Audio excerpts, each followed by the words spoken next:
Afrofish OG.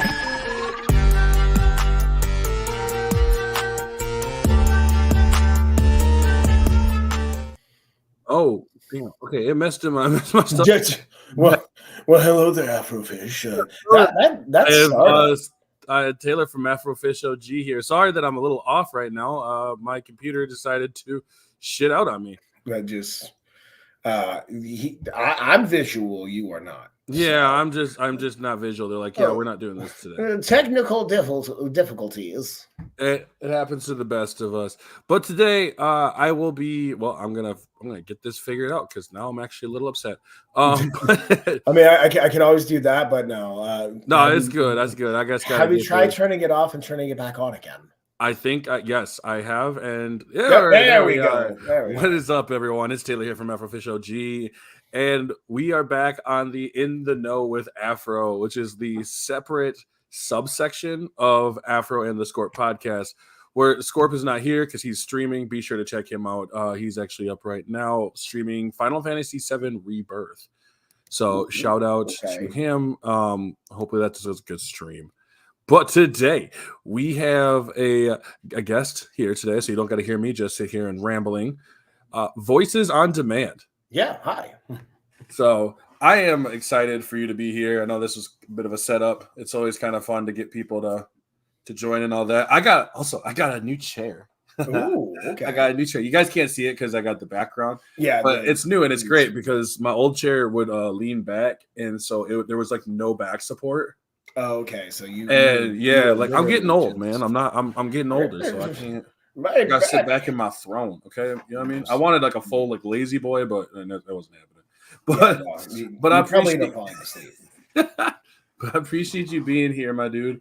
But for the people who will be coming in, obviously shortly, tell me a little bit about yourself, like what you do, what's everything about you, man. Oh, okay. Well, my name is actually Lance. I go by Voices on Demand because whether you need a nice, strong character or maybe even that weak character in the background, I can be just about anybody. I basically came up with Voices on Demand whenever I first started, like even thinking that I wanted to be a voice actor. And I was thinking, movies on demand, you got all these different choices, action, drama, blah, blah, blah, blah, blah. I have a bunch of different voices. And because I've been practicing since I was 14, I can easily switch, from my different characters. I could do my regular Irish character, and then I can go all the way over to my, my Mikey, the Mafia guy. So it's just easy peasy for me whenever it comes to switching voices. So it's just that seemed to be the thing that I wanted to be known as, just Voices on Demand. Other than that, hi, I'm 32. I'm going to be 32 this year. I like long walks on the beach. I don't really like the sand. It gets everywhere. Oh, but yeah, I've only been really going heavy up, bro. Not okay, sweet. Is that that's Scorpio? That's the guy you were talking about? Yep, that's Black Scorpio. Hey, have a nice stream. Nice to meet you. Him and I will be doing a podcast soon here, probably next week. Yeah, so. I can't wait to watch that. To be quite honest, this is the first podcast I've actually been ever on. So really, yeah. So it's a little bit different for me. Literally, my work that I've gotten, I've never had to audition for things. It's always been somebody's just hey, I know a guy that can do voices, and then they get in contact with me, and they're just or it's been me, self-promoting myself. Somebody's all hey, I need a voice for my commercial, or I need a voice for my ringtone or whatever. It's the voice message whenever, somebody's leaving a message is we're sorry that we are not able to answer your call right now, but this is what we do. And then, nice. So I've gotten paid to do a voice for people's D&D stuff. One of the most fun ones was I became DJ Epsilon, coming to you live from 93.3 The Mystery, doing a thing for kids on bikes. Oh, that's awesome. I Yeah. love that. Like I was given free reign on like what type of voice to do. They just said, "Hey, late '90s, late night talk show host, breaking through the radio waves to be able to talk to the players." And I just from my childhood, the late night talk show host was that one guy with the nice smooth voice, just trying to, get you. Oh, I don't know why, but I love that. Like, and like the things that you were, I mean, I'm sure like if I went to back to try to listen to them now as an adult, I'd be like, what the fuck? Yeah, Like just now it's time to get smooth and succulent on 897. Like, yo, what yeah, the, yeah. what the Oh, fuck, man? Like I'm oh, trying to watch the oh. Packer game. Like I'm just trying to watch the Packer game, and now I got a problem that I got to like adjust. Damn it, he made me feel weird again. Did it start raining down here, or is it just what's going on? But no, I love those ones because whenever I see there's a couple of them. What is it? There's one I listen to. It's a radio station, and it's like I call it like a therapy session. And it's like the guy's voice is kind of down like this. It's like. Let's really dig into your issues that you have. And I'm like, yo, motherfucker, I ain't telling you guys this on the radio. Yeah, I got problems with my mom. Oh, that sounds really sad. Yeah. So she hits me. Oh, geez. I couldn't do that. I want to hear I want to hear like a country therapist. You know what I mean? Oh, you want that? All right. What the fuck's wrong with you? All right, we're gonna go ahead and take care of you right now. Because you're not voting for Trump. Listen, unless you're over here with the orange Jesus, I'm gonna need you to go ahead and like shut the hell up and listen to me. All right. Oh god. No, but it's that's the thing. That's what I love about when I like watch voice, like just listening to voice actors and stuff like that. Because obviously, I know you go into conventions. You were actually at what was that? What convention was it again? Matsuricon. Matsuricon. And that one, that's one in the Ohio. Yeah, that's the one that happens every year in Ohio, and at least in Columbus. And it's usually there used to be like two ones that I mainly went to, the Matsuricon and then OhioCon. OhioCon was at the beginning of the year, so it was like super cold, and everybody was like wearing their like their for the cold outfits. And then like during Matsuricon, it's just all like whatever's breezy. I need the air. It's hot in here. So like, and then there's me. I was originally born in Arizona, so like heat does not bother me. I'm like the opposite of Elsa. It's just like the heat didn't bother me anyway. That's fair. And I like that. Yeah. Well, and that's the thing too. Like, I mean, like I love conventions. I'm not gonna lie. I love going to conventions. Like, the last one I went to, Anime 414. Okay. Nice. It was the first year they did it in Milwaukee, and they had like some of the big names they had there. Monica Rial was there. I think his name's Steve Downs, the voice of Chief. Like Master Chief? Like Master Chief. Like Cortana, I need a gun. I need a weapon. Yeah, he was there. Okay, that's cool. I thought that was dope. And then like Sean Schimmel was there. But he's always doing them. So See, you're not supposed to talk bad about other voice actors because you never know who you're going to be working with. But Sean Schimmel, the voice is Goku. Yeah, yeah. He's not a good person. He's not a nice person. Never been. No, like the thing to me is I enjoy his work as Goku. However, like that's all I've really ever heard him as, and like even his other voices, it's just Goku but a little bit higher. So like it's weird because like I'm not trying to be okay. So I'm not trying to be like super mean. Kind of mean, but not mean. But like him next to Christopher Sabat is like kind of night and day.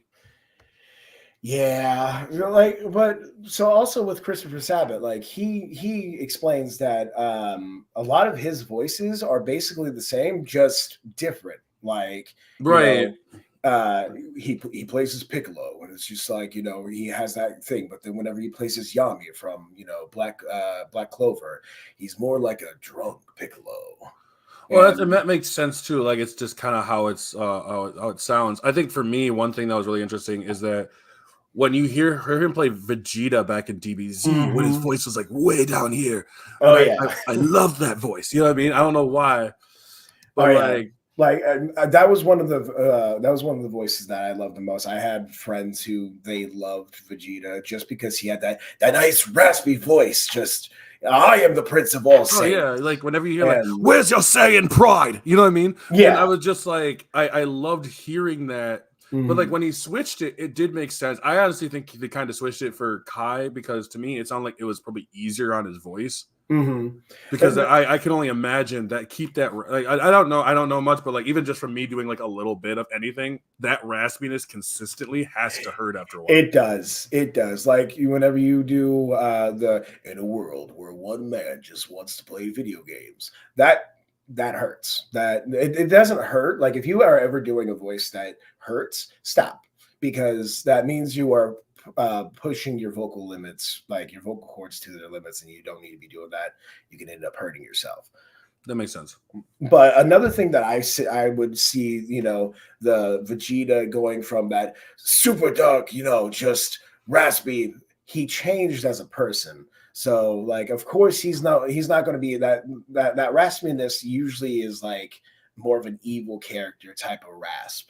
And like, whenever he changed and he changed for the better, he went from being super evil to you're my son. Yeah, I am it does soften up. And when yeah. he's the big one that I've always loved is his speech or his monologue, I should say, about when he admits that Goku is better than him.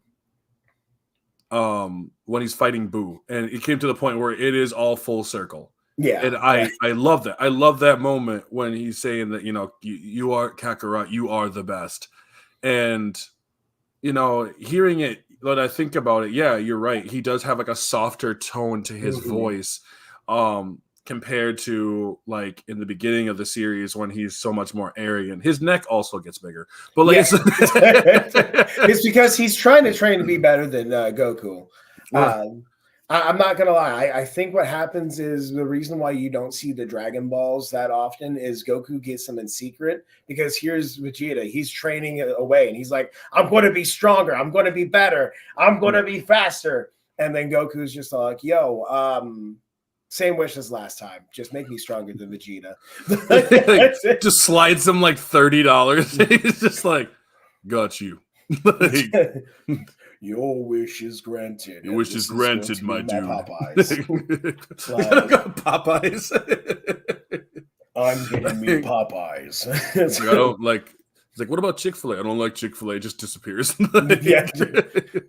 She's like, I'm gonna have to talk to you. I'm gonna have to talk to you later about that in 6 years.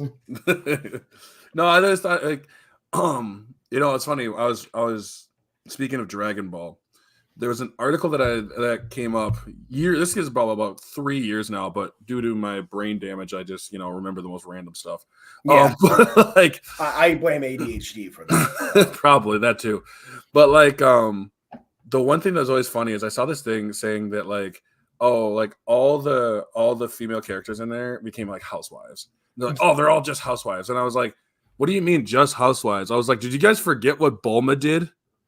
Like there Like, would be no Cell Saga if it wasn't for Bulma. They would no, have lost. They wouldn't. there It's would have like, been a lot of things that didn't happen because Bulma did what she did. because Like, Bulma, if it wasn't for Chi Chi, and I mean Chi Chi was no slouch though either. Like yeah, but I think she wanted to be like the yeah. housewife thing. And it's not like I mean her dad's the Ox King. Like it. I mean Like, Bulma's like this loaded beyond belief. I'm pretty sure she pays for everything in that series. Chi Chi is a sugar mama that wants to be a housewife. That's it. And then she knows how to put Goku in his place because, like, even Goku's like not messing. not knowing how human stuff works. He's like, I don't want to lose this. This is nice. Oh yeah. So Well, I'm and going to like make sure she's happy. I think it's in Super where Vegeta even mentions like Saiyans are attracted to strong women. Yeah. And they are. They're both very strong. So even, I mean, it made sense. It was always something like I remember like seeing the article and I was gonna do a video on it. This is like years ago. and I just never did. And I thought it was like the dumbest thing that I heard. And I was Yeah. like, yo, give credit where credit's due. Like, I don't know about you, but I can't stand like reading articles that take the shows at like the most surface value thing Yeah. just to say there's a problem. Yeah, no, just get to the point if you're going to have the point. Like, yeah, exactly. Like that. Oh, I don't know why, but that always gets to me. There's a question I always wanted to ask. So, is there like a specific, like certain voice actors you've always wanted to work with but haven't yet?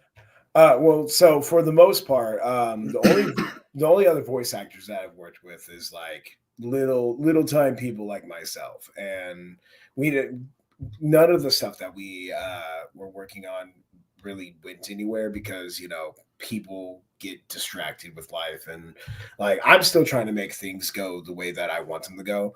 But like if I was to be able to be in any like thing, one like I want to be in like a Borderlands game, like Oh, J. Michael Tatum, I would love to be able to voice with him because funny as hell. Like the different characters that he plays, freaking Hammerlock, and just like he plays a couple other people. It would be I great. love Sir Hammerlock. Yeah, freaking absolutely amazing. Love Sir Hammerlock. It's just, so funny. Patrick Stees, I would or Sietz, sorry, it's Patrick Sietz. He does Dio. He has a few other things. The one that I mainly know him as Dio, and he also was the commander in Monster Hunter World. I like him. He's really good. I got to meet him. I fumbled hard when I was talking to him. Though. I don't know why, but like I thought, okay, so when I saw this mask thing he was wearing, and I was like, oh my god, that's so cool. It reminds me of like a voice changer thing. You know what I mean? And he was like, well, you're telling a voice actor to have like a voice changer? I'm like, no, that's not what I meant. Like that's what it just looks like. It looks like kind of like if you do like some sort of villain one or like something like that. But I like fumbled my words and like I left that being like, yo, you're stupid. Yeah, it's very hard whenever you end up meeting somebody who you actually admire. Like, so another one we were just talking about, Dragon Ball. He was Jiren in Spartan Zero. Like, he was amazing as Sebastian. Yes. And that's the thing. Like, I ended up talking with Ben Starr, who plays Clive in Final Fantasy 16. And I mean, him and I talked for probably about a half hour at least, and it was just the most random stuff. Yeah, and that's the cool thing. Like, voice actors are just people whenever it comes down to it, and a lot of times people think oh, they want to talk about all their things. No, we just want to talk like regular human beings. Yeah, no, that makes sense too. Like we talked about like McDonald's and why like the menus suck now. Yeah, like, that's weird. Like it was like the conversation like that, and it was nice. You know what I mean? It is. You're right. At the end of the day, actors are people. Like and like basically being a voice actor, not only is it a passion because like one we're giving like life to characters. Like I love looking at a character and just being like, they would sound like this and this would be their attitude, and then like the person who made the character really like, yeah, you nailed it. But at the same time, it's just like we're human beings. We want to be able to talk about like some of us like sports, some of us like video games. Like whenever you sit there and you talk to a voice actor especially who you admire, and you just talk to them like a regular person, that's like one of the best things. Unless you know how they are, and it's just like you just want to talk about yourself. Let's go ahead and do that. No, and that's absolutely that's super true. I mean, some of them are going to come off a little more conceiting. Which it makes sense. It's kind of that's what's that? No, I was just saying Sean. Anyway, no, that's fair. Like I get like, and that's the thing. Like with some of them, really do. Like I got one time to talk. One of my first voice actors I've ever got to meet was Eric Stewart. Nice. And like it was just it was just nice to have just like a decent conversation. And my question to them was, like and not just him, but it was also Richard Horvitz I got to meet as well, and it was just like a talk about like when you like how these work, you know what I mean? Because like I don't know how these conventions, how you guys get the convention things. Like I'm more interested in just like, oh, that's kind of cool. Like how you guys go from place to place. And I was just like the first thing because I've gotten real good at conversationalizing ish. Like conversationalizing. Like and one of the things I love doing is I love injecting humor into almost everything that I do. Oh yeah, like that's the only way to live. Like it is absolutely. And so, like, when I go and I try to talk to someone, and I'm like, I'll walk up and be like, "Bro, you look like you need some water right now. Like, you look tired. like, you look a little dehydrated. Let's go. They're just like, and a lot of I am. You know what I mean? Yeah, I mean, I can imagine. Like, so like one thing that a lot of people don't know is like, especially whenever you have to talk a lot, like that's your job. You get dehydrated, you get thirsty, like your mouth is a desert after so long of just talking, doing the same lines over and over again. Because like another issue that we have as voice actors, especially the really good ones, we have imposter syndrome, which is like, we have that little voice in our head that likes to talk the loudest, where it's just all like, that wasn't good enough. You need to do better. And it's just like, yeah, you're right. You know what? I'm going to go ahead and do that over 3 hours later, over. That's fair. And, I'm glad I'm not the only one. Yeah, I thought it was just the other personalities. Like, yeah. Oh yeah, no, the other personalities can shut up too, because it's just like, especially the dark humored one. He just it's like, no, it would not be good to like run over everybody that you see. It's not 30 points. It's called a felony. Like it's called a felony. I thought it was called a foul. No, yeah, that's crazy because and I think. Too, I will say, like when you go to conventions, and one of my friends was always like, "Oh, it's so cool to go, if you get to go to conventions because you get so many people and they're so like-minded." And I'm like, "Yeah, I'm not gonna lie to you. Like 98% of these people have social anxiety." yeah, and then you just put a little bit of alcohol in there, and then it's just like social anxiety. For some of them are gone. For a lot of them, it's even higher, because now they're just all like, okay, I'm not feeling too good, and this person's gonna come talk to me. They're in that bunny outfit, and I'm just like, that's what I like. It's just like, hey, you go get some water. And that's the thing I've always joked about with conventions is like the social anxiety. I'm not gonna lie, it kind of smells like ass. It's like some people need deodorant. A lot of people need a lot more than deodorant. Like I will literally buy you some Dove soap, and like just going to take you to the river, and we're going to wash away whatever that is. You don't need that 18th picture of Nezuko. Okay, what you need is some Old Spice. And I'm like, just straight up, just no. There are some people that go to that go to conventions, and it's just like you know who they are. You can absolutely see it. It's just like, keep an eye on that guy. He's a weird one. Keep an eye on that girl. She's a weird one too. Mm-hmm. No, exactly. No, you're absolutely right. And the thing was that's so funny. I want my Irish Springs. Oh, you want your Irish Springs? Well, you know what? You're going to have to go to Ireland for the actual good stuff. and that's the thing that like I also love with conventions is like there is a lot. Like I try to stick into the game section of it because that's my big thing, right? Yeah, gaming's my big thing. So I got to feed my addiction somehow. So I kind of sit where like the game section is typically. So it's not too bad. Every once in a while, like I played I did Smash Bros. And I was in a tournament, the last one in 414. Yeah. The first one I actually did, the Smash Bros. One I did okay. Yeah. Like I won my first 2 matches, and then I faced off against 2 Nest players back to back, and and lost. It was they were good. They were good. PK fire. Yeah, it was bad, but at least I got beat by a good Nest player and not someone who just tries to spam the entire time. So like I got to give credit where credit's due, and I also just made a lot of mistakes. But the one thing I maining. Who were you maining? Who was your main? I started off with K. Rool. Oh, okay. Yeah, nice. so I used to. Okay, so originally it was Falcon. My big ones are Falcon, Yoshi, Okay. Ness is still the one of them. I love playing DK and I love playing K. Rule. Yeah. But what I've been doing is trying to find like another character. So maybe a Falco, right? Falco might be Falco's my good. next one. So, and I'm having a lot of fun with it. So I play semi all the time, I guess. Yeah. But when I get more of a chance to, and it's just it's really fun. I just didn't do that well. But it was better than I did with Street Fighter though, Tekken, because I signed up for those because they were free. You know what I Yeah. mean?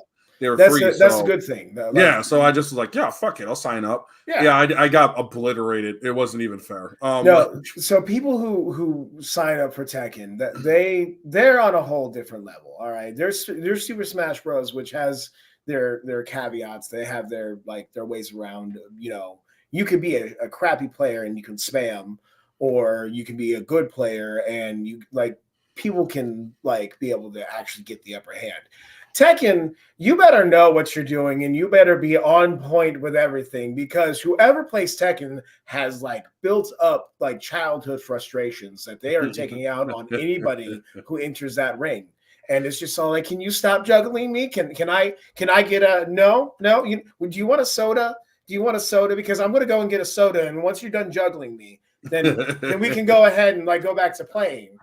No, you're so correct though. Like the thing is so funny is watching it because they're constantly blocking, and then all of a sudden one miss and it's like, oh, I fucked up. It's like that freeze frame. It was at this moment he knew. Oh yeah, he fucked up. Well, the one of those I always love more is you see the punch and you get misses and it's like you're probably wondering how I got here. Yes, and it just boom, at that point you're just getting juggled boom, boom, boom, boom, boom, yeah. boom, and I'm and there's nothing you can do. There's nothing. No, there's not. That's why I like the Street Fighter. Street Fighter though too is kind of like that though too, but less combo-y in a way.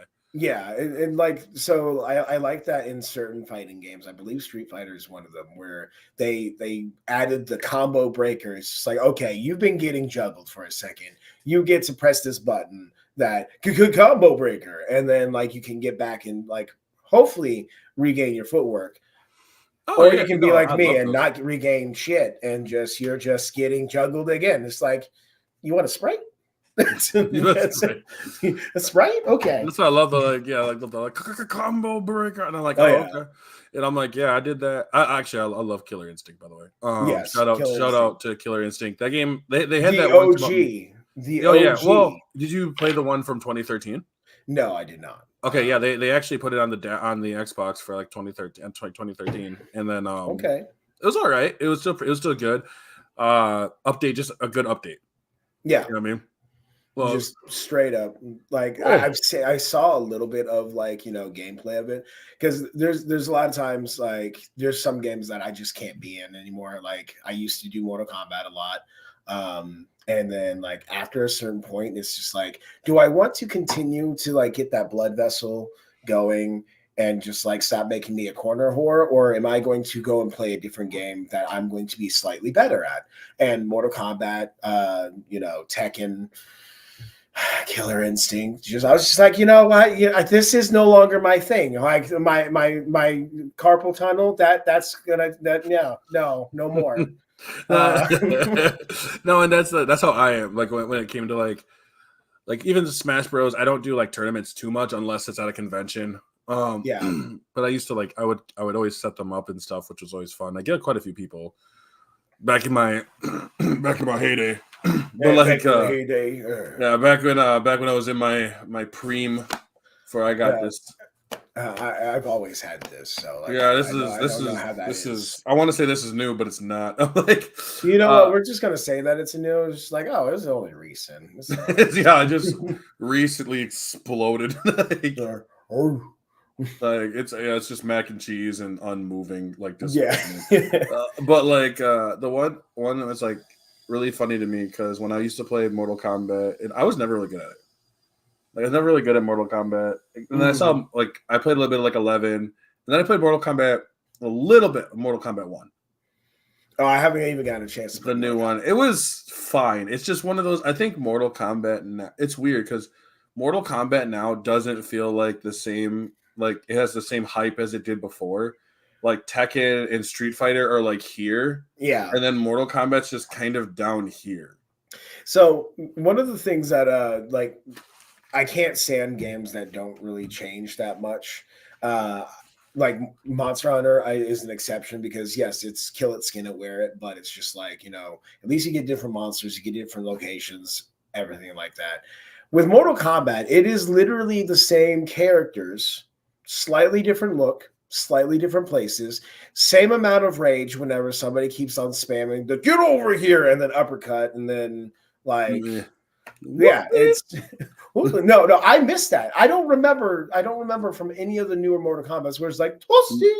Oh, 9 did that, and I think that was the last one. I don't think they even did it. Yeah, like before that, they had like little caveats or caveats like that, and then like after that, it's like the last Mortal Kombat I did was Mortal Kombat 11. And it had been years since I played Mortal Kombat, and I was playing with a buddy of mine, and like I'm just over here, I'm trying to learn the controls because I'm also an Xbox person. They have it on PlayStation, so I'm just like, all right, it's a triangle, it's an X. How do you grab people? And then he was being a cheeky little shit, and he was like, he went and he grabbed me and threw me, and he was like that, and I was like, oh, okay. Okay, we're playing that game. Okay, hold on a second. I learned the controls. I started whooping his ass. And then, like, I was just comboing, just like, you know, I was, again, Scorpion. That's my dude. And I'm just over here, backhand, front hand, uppercut, you know, jump kick. And then I was, like, doing all the different, like, moves. And then I grabbed him and I threw him. I did the grab move. And then he was like, my controller's not working. It's not doing any of the things that I'm wanting it to do. I take his controller and I do them. And then he's just like, no, you have to be a certain distance away. And then I was like, farther away, further, like closer away, all that other stuff. And then it's just all like, no, you handed him the controller back. You're just dying. And then I continued to whoop his ass. I mean, that's actually that's funny as hell because that reminds me of So I have a friend of mine who's just like that. Yeah. So he's very much like the Tekken. He's like Tekken 7. I'm like, yeah, I play a little bit. Same with DOA, Dead or Alive. I actually have another friend who had the similar stories. Mm-hmm. And I was playing Tekken against one of my really close friends, and I was playing Tekken 7. I was playing against Lucky Chloe. Oh. And he was like, oh, I hate Lucky Chloe. And I'm like, I don't know. Like, she's just good. So don't hate me. And so he just got wrecked the entire time. And then when I was playing DOA too, I was just using Kasumi, and it was just wrecking as easily as possible. Yeah. And like that's why I'm like, I don't try to talk too much shit when I play fight. Yeah, no. Because nothing will humble you more than a 1v1 in a fighting game and you just get your ass stomped. That's I just had to look it up, and that's Lucky? Lucky Chloe. Oh, okay. I can see why you played as her. Anyways, yeah, no, talking shit and then getting split is not a fun time. It's funny because like the one that I was the one character I'm never a big fan of. I love Injustice. Have you played Injustice? I watched people play Injustice. Okay. So I have Injustice too, and the only one that I don't like her that much as a character is Harley Quinn. I'm not a fan. I've never been a fan of Harley, but her as a character in Injustice 2 is good. She's really good. Yeah. And so she's just constantly combos in. I had to fight this dude, one of my friends who's playing Bane. He's really good at playing Bane. And I'm sitting there like, you know, he's just kind of whooping my ass the first few times. Yeah. And then I was like, okay, I'm getting my get back. You know what I mean? Yeah. I'm getting my get back. And so I did. I started like winning a couple, and then it ended, and I just got raffle stomped again. It was bad. It was same with Smash Bros. I was riding off of a tournament win, and I was like this one lady who was on TikTok or on Twitch. Yeah. And I was like, oh, you play Smash Bros? She's like, yeah, I do. Cool. You know what I mean? Let's play one time. Sure. Yo, it took me 10 matches before I got my first win. Oh gosh, I'm sorry to hear that. Like I just sat there and I was like, that moment where it's just like you've been like destroyed and like you actually feel the sweat dripping off of Oh your yeah. forehead. It's just all like Like I I don't know what to feel right now. Like, like do I make a misogynistic comment? Like, yeah, you know your place, trash. yeah, right. I'm just like, oh, but I is trash. Yeah. Like, So the last time I did a tournament in a convention, I got really upset with one of my best friends because we we got up and we were playing in a little friendly tournament. It wasn't an actual tournament. We were just going up against random people. I'm a Wii Fit trainer main. Like let's stretch our legs. Like I own. And so here I am. I'm no, I playing don't like. as I hate We Fit Trader because I hate when she said that. She's like, "Let's touch our toes," and I'm like, "I can't." Like, this works your core body. you're Like, like, no, I love it. And like a lot of times, like whenever I'm just joking around, we're like playing games. I'm like, hey guys, watch this, and like I'll have him get on the crouch mode, which he goes into push-up position, and mhm. then he'll hop towards you. Oh my Like gosh. it's funny. So me and my best friend, we were playing in just a friendly little tournament, and it was me, him, this two other people. First guy gone. Second guy was actually like really good. I'm just like, I'm glad this isn't an actual tournament. I'm going up against best friend and this guy. I kill best friend. And then this little asshole decided that he was going to go ahead and start telling him my fighting strategy. Like, he's just like, oh, he's going to run away and then he's going to hit the ball. I'm like, listen here, bitch. Like, I'm sorry that you lost your lives, but don't be telling him my stuff. So like I switched it up on the fly. This guy was actually really good and he whooped my ass as we fit. And I was just like, I'm going to take that. Like, that was a good match. And then like friend right in the shoulder, just like, you're a dick. Man, I would have got. Like, Oh yeah. yeah, no, like he got so butthurt that he was like the second person out, and then like he was just like telling my tales. And I'm just like, he can figure this out, as I'm doing it. You don't have to tell him and like before I do it. No, exactly, and that's the thing is like that's why I like games like I'm gonna use games like Elden Ring for example. I'm not gonna lie, I've been like just meat writing Elden Ring. Okay, yeah, The last because it's all been my focus when yeah. it comes to gaming, and it's kind of that same way where it's like you just got to learn and get good.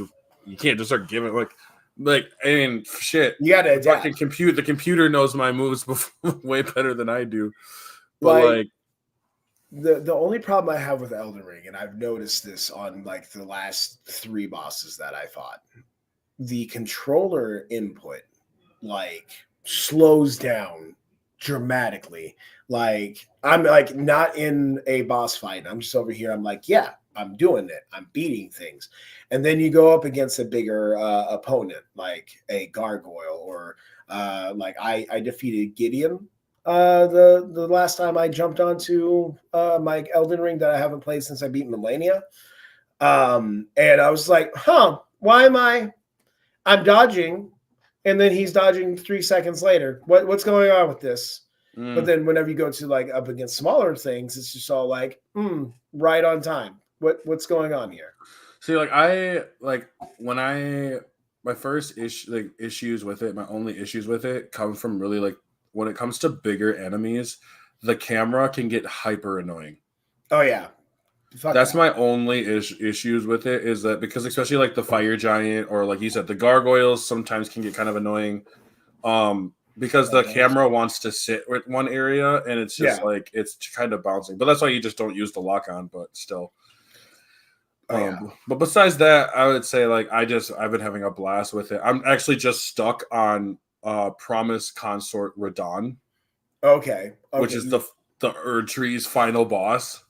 Good luck. That I've seen multiple people play that, and again with Shadow of the Erdtree, that was for the people who wanted smoke. Like I'm a casual player, and like I still haven't even beaten base game. It actually wasn't that bad. I'm gonna be honest with you. Like a lot of it, when I start thinking about the bosses that I went through, besides like okay, so the only ones I had really issues with were like Mesmer and Radon, because like the other ones, like for example, I think her name is Romania, which is the Bud. She's like a big old centipede lady. Oh, okay, yeah, I know who you're talking Yeah, about. and I was like, "Oh, aren't you just a thing?" Like, Like, oh, you're cute. God, yeah, I bet you I could find you in Alabama. No, that's more of a West Virginia kind of. Yeah. I'm Well, it's just funny. I said the whole story. I'm like, your guys' whole family tree would be on Duck Dynasty if you didn't have god powers. oh my god. Oh damn. And like, I like that fight wasn't too bad. I actually wasn't even expecting a fight. I just saw her show up, and I was like, oh, probably should do stuff, and whooped her ass. And I was like, wow, well, this is depressing. Like, and then like Mesmer gave me trouble. Actually, I had two other like people helping. We were all playing against Mesmer's fight, which was actually really fun. Yeah, so you having those other people with you also upped his difficulty. I'm just gonna. Oh yeah, no, Yeah, I like get that. Like, and that's the thing is like I'm not. The problem is that I'm not winning without them. So it's like I'll take the health boosts. okay. So you're over here. You're just like it wasn't that bad. Me and my three buddies, we just Well, curb no, stop. I should say I said Mesmer was a problem. Like Mesmer Yeah. whipped my ass multiple times before we kind of got lucky, and like one of his snake attacks happened to just not really be focused on me. Because at the end of the day, if I go, the other ones disappear too. Yeah. So that's the hard part. You like, have to live. Yeah, like I felt bad. We had one I with just like want to live. it was like me and two other people fighting Millennia, and we won, but one of them died during the transition. Oh. he's like he messages me. He's like, "What the fuck? I died during the transition." This is bullshit. And I was like, "I don't know." He's like, "Yeah, she's like, yeah, she snuck me." Yeah, she absolutely was like, I'm tired of this. You go away.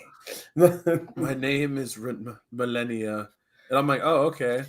Daughter of or is like, what does he say? Daughter Blade of Mikola. Blade of Mikola, and I'm like, Yeah. oh, okay. And I have never known defeat. Well, you're gonna learn today. you know, my first time going in there, because like playing throughout the game, I've just been like my chaotic self. I've just been adventuring places. A boss will show up. I killed the boss. Like, it's not that big of a deal. Mm-hmm. And then, like, here I am. I'm just like, I go into Millennia, and then she's like, my name is Millennia, Blade of Mikola, and I have never known defeat. And I was like, well, it's time to learn that today. 286 attempts later, my Mimic, Mimic, I choose you. Oh, that's my thing though. Is the Mimic tier is like so good. Yeah, and I love the Mimic tier. Actually, okay, I gotta find the person. So it was Rolana, right? Not Renala, but Rolana, the Twin Moon Knight. Okay, which is her sister. Yeah, and when I fought her, I was like, oh man, this is gonna be tough. I've heard people talk about it. No, I got carried by my fucking Mimic tier, because like I would be like, I hit her, and then she used this one move where she merges, she turns into like the moon. Oh, and yeah. Then she merges and she just slams the ground, and I'm like, oh, I'm dead. Oh, I'm dead. Oh, there's a third hit. Oh, I'm dead. And I was like this far. Let me see my computer. This far on health. And I was like, you better be drinking that potion real fucking quick, boy. And so I did. And when she came charging towards me, the Mimic tier came behind and hit her. And I was just like, what?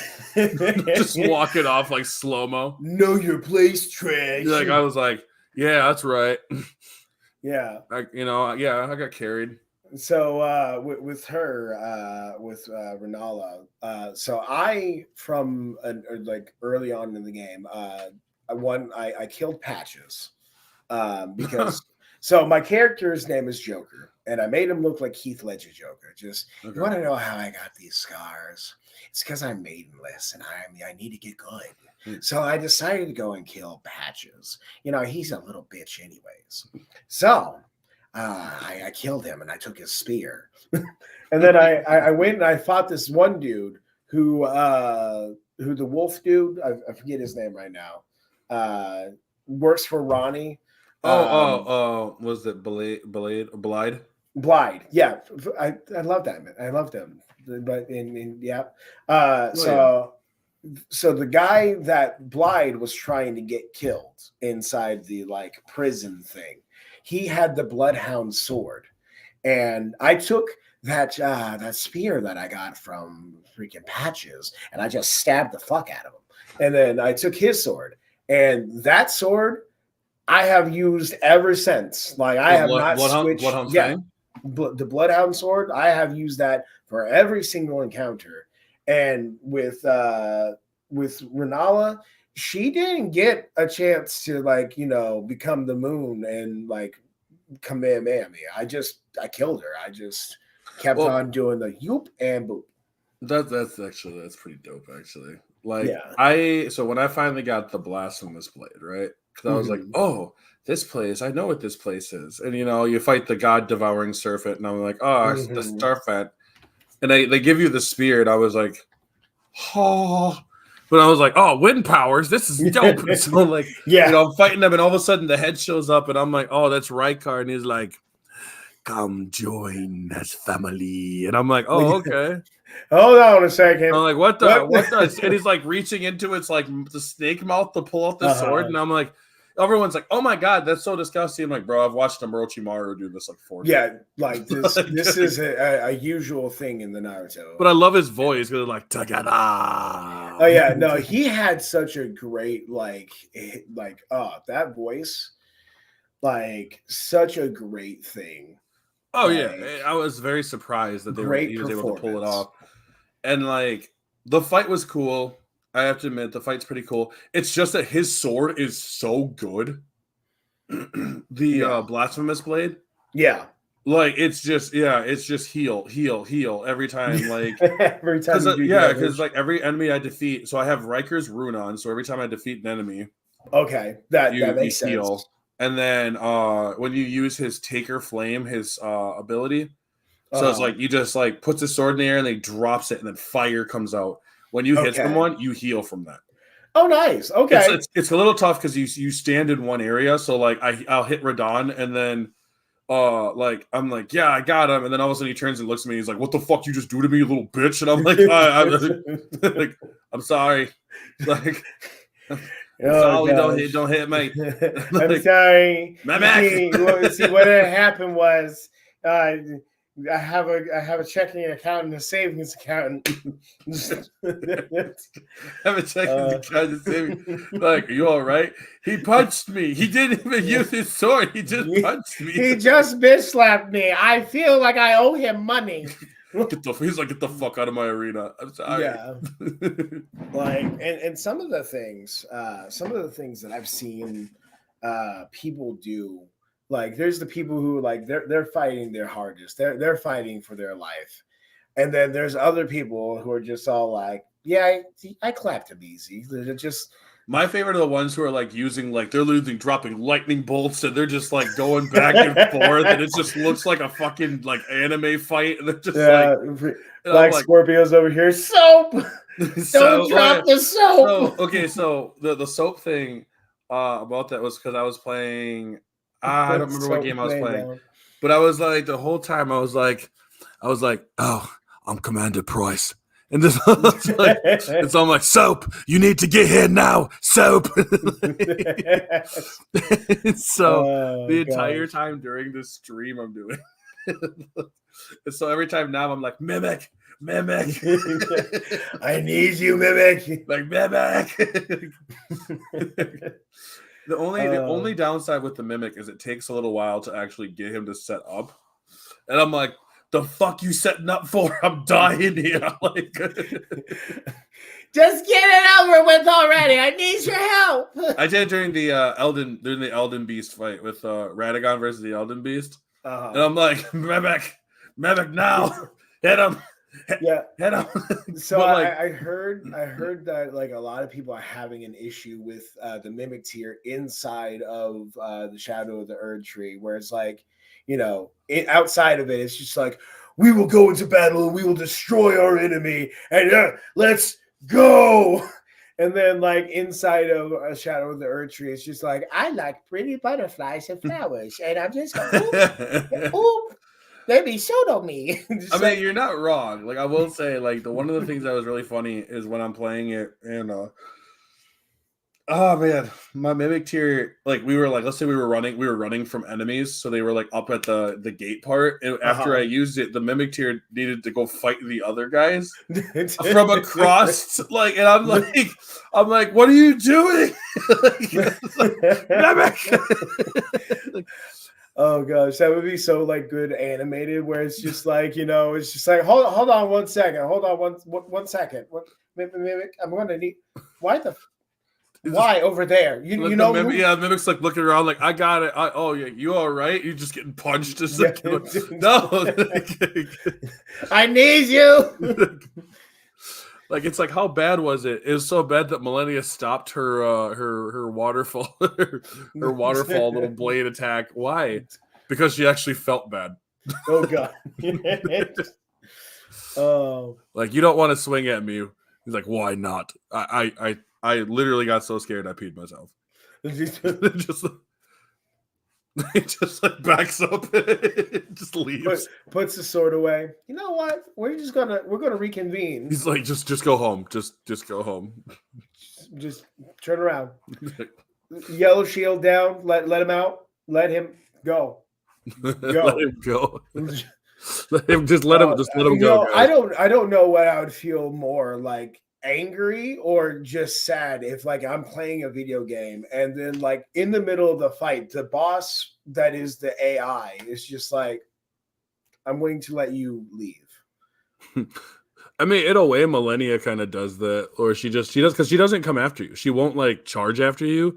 She waits, and I saw some people say like, "Oh, the reason why she waits is because she's respectful to you," and someone else was like, or because she's fucking blind. Waiting for you to make the next step. There you are, bitch. like I want to see like when she does her like move in the that one, she jumps in the air and starts swinging. Yeah, it reminded me of Unohana's fight versus Kenpachi in Bleach. Oh yeah, and when she starts doing it, and I'm just like the whole time I'm like, oh shit, she's gonna like. That would have been me the whole time, like listening to like every time she does the swing. Yeah, I'm like, yeah, you don't need to do that, lady. It's not that serious. I'm just trying to talk to you. Like, you can calm down. It's not that bad. And then as soon as you beat her the first part, when she's like, wait. Wait, I forgot. No, I'm going the fuck. Oh, that's a plant. Is that a flower? Oh, it's a danger flower. She's like, I am the goddess of rot, and I am the god of confusion. Oh, dang. When I died in that game, was like, shall we lower the difficulty for you? No. Make it harder. No, fuck that. Well, honestly, okay, I will say she's not. After like actually beating her though, she's actually not too bad. She does have the problem is I think a lot of people have is at least with it is I think she's tough. Don't get me wrong, by far the toughest in the game. But I don't think she's like once you learn those little ins and outs of her, she's not too terrible. So like the fact that you have to say she's not that bad, it means that she is that bad. She's bad. She's bad. Like she's really bad. And I'm talking about her as a boss. yeah. I mean, like it don't rot your dick off. Anyways, the problem is like you say this after you've beaten her, she's dead. It's like literally like the battle speech is, you only have to die. You can die as many times as you want, but they only have to die once, and then they're gone forever. I mean, blame her mom. But take out the entire family at that point. It's not my fault. She's got like space AIDS. It's somebody's fault, and Well, I mean, it's like, so what happened? Yeah, it's kind of what happens. You know, your father is also your mother. Well, rewind. Wait a minute. What? Oh, yeah, it's Yeah. that's why I said it's a very interesting family tree. Yeah, the family twig is what it is. Oh yeah, like I'm like, what kind of family tree is this? Like the only one I thought was really interesting was like, you had Radagon who had kids with Renala, and then also I'm like, so you're telling me that you had children? Okay, cool. And then your eventually your children turned into a mindless beast, a snake, and a four-armed blue doll. Yeah. Well, okay, so the forearm blue doll, like, Oh, I that. love Ronnie though. Like she's Yeah, great. no, absolutely. Like, we're gonna step over that, like that subject right there. Like, so like the whole thing where she, like, offed herself, but then her spirit and stuff went into the doll, like that's cool. That's cool. Yeah. Well, that's the thing is like I loved I mean obviously this is spoilers for anyone who's seen it, but like at the end after you beat Astel, right? Which I'm not Mhm. gonna lie, when I saw that thing hanging upside down, I was like, what the motherfuck is What? that? Huh? Like what is that? What is Like that? I don't want to touch it. Oh, it's shooting rocks at me. Oh, okay, okay. Oh, yeah, fine. Oh, sure, Well, whatever. it's time to murder now. Time to murder. Like, and it's the thing is like after you beat it, and then like you see her like right on sitting on the two fingers, and I'm like, oh my god, it's kind of sad seeing her body just dead. She's Just just been yeah. there, and so I'm like, oh, and then I got married. Yeah, yeah, no. This is like, if you like it, then you should put a ring on. I'm just like, yeah, hell yeah. Oh yeah, Like, you and then know, she comes back, and it's just like, I'll see you at the end of the game. yeah, what them Like, hands do, like, I like to like, I mean, Millennia, Melina, like Mesmer, like I sit there and I'm like, imagine you have these three kids, and then you're like, what, I'm gonna have kids with Marika, but also be part of Marika. Like, what do you mean part of Marika? Don't you make your know, father come out. like, it's like, so the lore is super in depth and just ridiculous, Oh, I love it and though. yeah, I love it too. And then, like, in all of, like, every last one of the characters in Elden Ring, both the base game and the DLC, that are main characters, their voices just resounding. Like, they definitely stir feelings, at least in me. I don't know, like, if that's the same for everybody else. Like, No, I'd agree with you, and like a lot of the bosses just in general do too. Like when Morgott shows up, right? Mhm. Or even Margit when Margit shows up, and like Yes, foul tarnished. yeah. Golden by thy flames of ambition. And I'm like, well, I mean, I did pay $70 for this. Yeah, I'm going to be ambitious because I paid a lot of my soul money on Like, this. Like, someone must extinguish thy flame. And I'm like, you could have just said, yo, I'm gonna kill you. yeah, like, there's sometimes, like I'm a big fan of, like, the old English type of speaking, but sometimes it's just like, And A to Godric's still a B. bitch. Yeah, absolutely. Like, Um, but Godric's still a bitch no matter what. yeah, just No, I liked uh, pretty much almost all the fights. Yeah, pretty much yeah. all the fights in Elden Ring are like the only ones that I would say that I didn't like. There's one, I think his name is Inquisitor, Joel the Inquisitor. Yeah, fuck him. He's a Let's douche. see. Oh, like I think it's Joel the Inquisitor. Yeah, I'm gonna see if I can find like is it Yolan? No, it's not Yolan. let's see. Joel Embiid. All right, I love how the images showed up first. Oh yeah, there's how to beat Joel the Joel Elder Inquisitor. Yeah, he's just annoying. Like you end up fighting more versions of Joel or Jory. I think it's Jory. Jory. Yeah, you find more of them. They're just annoying. Oh, they're just so it's like the same person, but like different things, kind of like the twin duo. Yeah. Bullpen. Oh my god, the Godskin duo. Yeah, Oh, Goskin duos. that was a bitch and a half. Again, Bloodhound Sword did not have a problem. You know what I found out really works? Sleep pots. Oh gosh, You just throw a sleep pot and you just run for a second, and then like they'll just be out for I don't know how long. so I'm big on using like the different pots, the poison like darts. Like I kill so many sheep and so many goats just to get their bones, and then I make the poison stuff. But then also the lava pots. Like I'm just over here, I'm just lava pot, dart, dart, dart, dart, dart. And then it's just you just see their health going down. Lava pot and then poison. Lava pot. See what I'm trying to do is I gotta think about this now. Is probably do there's one what's it called? Damn it. Oh, frostbite. So apparently frostbite will hit Radon and he'll take more damage. It's just getting over to that motherfucker. That's the problem. See, no, again, with the whole, the DLC was meant for the people that wanted to smoke. So many people complained about Radon being easy.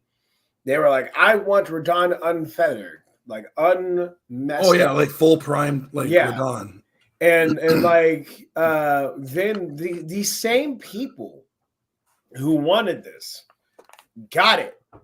And then I'm hearing people complain left and right, like, oh, he's too hard. He's too this. It's like, bitch, you asked for this. He's really hard. Like it's crazy because like his it requires you to know the game. Mm-hmm. Like, you know what I mean? Like my biggest problem is when I start getting too into the zone, I start going off of instinct and not like thinking about it anymore. Yeah, you're just bloodlust wanting him to die. Yeah, especially when he gets close, but you can't. Mm-hmm. And like I had him down to like this much health, and I was like, I'd lost, and I was like, oh my god, I'm gonna cry.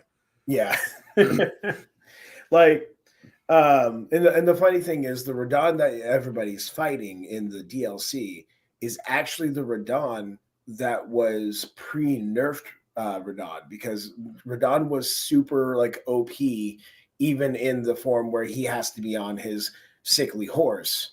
Mm-hmm. That they nerfed him, so that because people were complaining on how hard Radon was. Well, and on top of that too, like Radon also is, I believe Radon's soul is in the body of Moog, so he can use Moog's abilities all due to using his own, which is already fucking insane. Absolutely insane. And I'm like, and then you give him Mikola, which makes all of his attacks light and holy powered. Oh yeah. And I'm just like, you just fuck you. no, we gotta bring this up for the people who don't know about Mikola and Radon. Mikola is the brother of Radon. Mm-hmm. And he uses Radon as a consort. Just like he used Moog. Mm-hmm. Moog beat the allegations, my dude. You know nothing. They were just like, yeah, he's like, no, he's like, Moog's like, yo, I didn't do that. I'm no Diddy. Like, Dre, no, I don't know anything about him. And so, yeah, when Moog finally, when you have to fight Radon, and I love the fact, the one thing I love the most is honestly, it's how Radon grabs his swords. Like he puts his hands over and then grabs them like this, and I'm like, you don't even need to do that. I'm over here trying to fight you. I want to go out for dinner now because like you just look so like badass. That is just, yeah. And then like once Mikola shows up and he's like, oh, Radon, be my consort, and I was like, Radon, fight it. Like no, don't like, be don't be this way, Radon. No. We have a thing. It's just, it's not. This is a really bad family. Like this is that Sweet Home Alabama that we don't need. Oh yeah, this is that like imagine, like I said, like You got messed up looking kids. They Yeah. they all like. You got the dad who's like, yeah, don't make me come out there. Just straight up West Virginia, Well, Alabama. it's like Something's wrong. when you see Marika, like when she's like hanging on the ruin, right? Yeah. And then she falls off, and the way that her hair turns like red, and like Radagon stands up, and Yeah. I'm like, I'm not gonna lie, that's pretty cool. That's badass. But I'm gonna have to whoop your ass now. And then you beat him, and he's like, out comes this big ass fucking amoeba, and I'm like, yo, they're like, this is a god, and I was like, yeah, I can tell he has literally the universe in its fucking stomach. So I've seen, so even though I haven't beaten the game, I have seen the final boss fights and stuff. That thing is the Loch Ness monster of space. Yeah, it pretty much is. It's honest. Okay, so I will say, I personally think Radagon was worse than the Elden Beast. Absolutely. Like from just, what I've seen. It's just more annoying. The Elden Beast is just more annoying than Radagon. Yeah, it's mainly because like it's so big, it can get away super fast. In the old one, so here's the thing: before they like one of the, like I think it was patch 1.4, you couldn't use your horse. Excuse? Yeah, so they actually allowed you to use your horse because they were like, yeah, there's no point because otherwise you're running from one side to the other, and that Elden Beast moves way too fast. So it would make sense to actually because it's so huge, it can just leap. And it's yeah, just like 2 hours later, I finally got to the. Yeah, it's just like, oh, I'm gonna run to the other side. I'm gonna play some chicken. Yeah. I'm just like, I'm like, fuck you, you fucking amoeboid. That's where I would say, hey, I beat the game. Don't look at the progress because like I'm not. I freaked out when I saw the 2 fingers. I'm not gonna lie. Like when I walked in that room, there's these big 2 fingers are sitting there like this. And I'm like. I gotta fight that? No, you don't fight it. It's good. It's good. I'm like, how do you know? Like, have you seen that thing? Like, and I thought that was bad, and I thought the hands were bad until I found Meyer, I think her name is. Meyr, I believe. Metyr.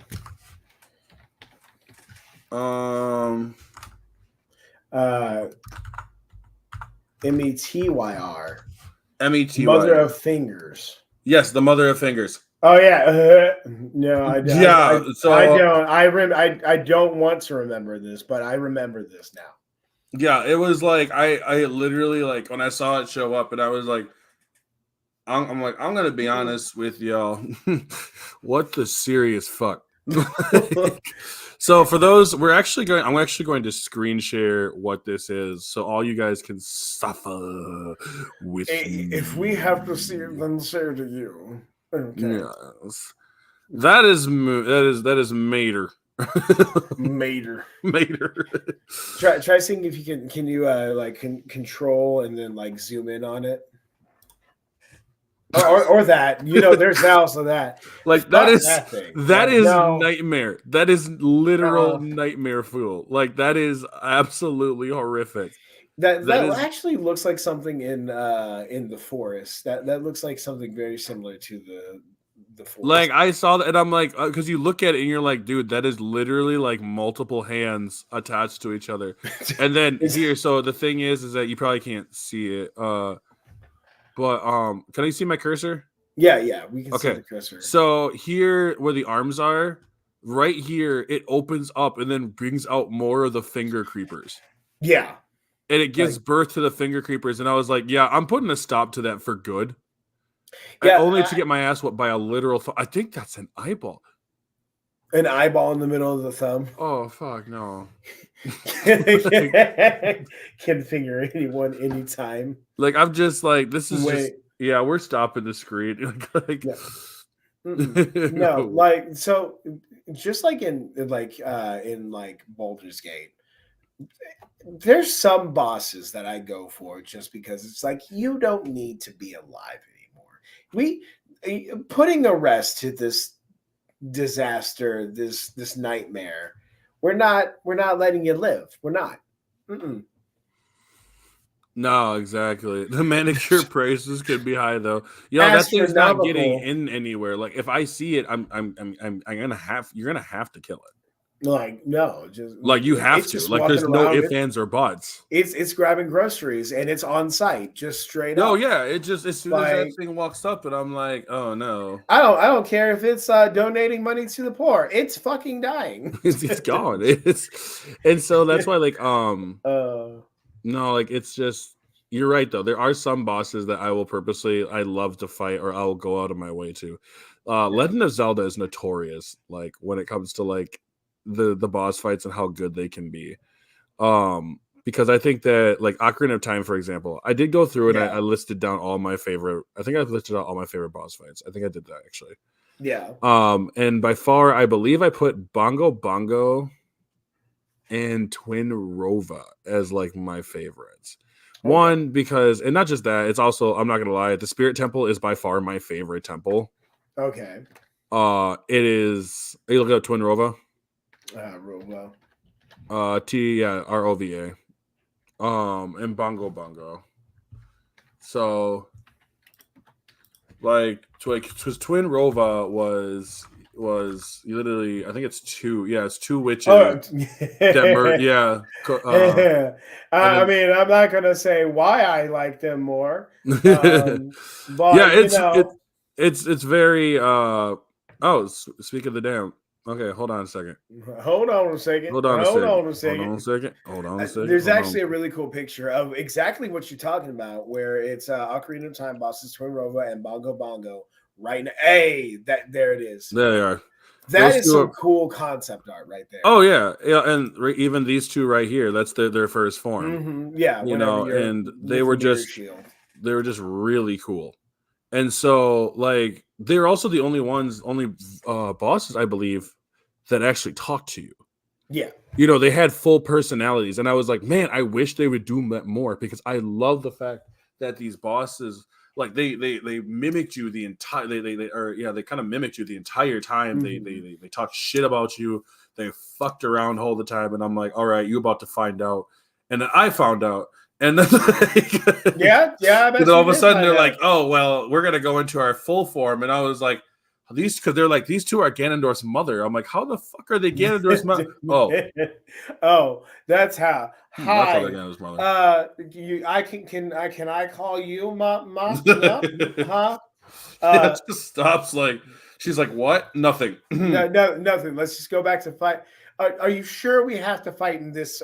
This like, imagine how petty that would be. Like seeing Link walk up to like Ganondorf as he's playing the organ, right? Yeah. But he turns around and he's like, "Well, it's taking you a while to get here." He's like, "Huh? I mean, I had to take a pit stop to the Spirit Temple." Why? What? Oh, no reason. Just dealing with some fire and ice. You didn't. Like just like he's like, yeah. She let's just say that she gave me the spirit medallion for a reason. And that's when you see Ganondorf just take his cape off. He's like, yeah, no, fuck this. Oh hell no. Hold my weave. He just like walks up, takes the little pins out of his hair. He's like, nah, fuck this. just straight up. No, he's like Link's like, yeah, who's your dad now? No, it's just like literally Link walks up and it's just like, hey, by the way, for dinner tonight, we're gonna have some biscuits, gravy, and some meat. He's like, hold on a second. What do you mean? What do you mean? Comes up holding mom's hand. It's just all like, you're grounded. But no, like so. I also love, like, speaking of Legend of Zelda, my favorite is Majora's Mask, because with Majora's Mask, everybody had a life outside of you. It's like they literally had things that they had to do. It's just like, I'm not just going to stand here waiting for the hero to come up. Like, oh, hero. This is like, no, I got a farm to deal with. I've got, It felt like the world was alive. Yeah.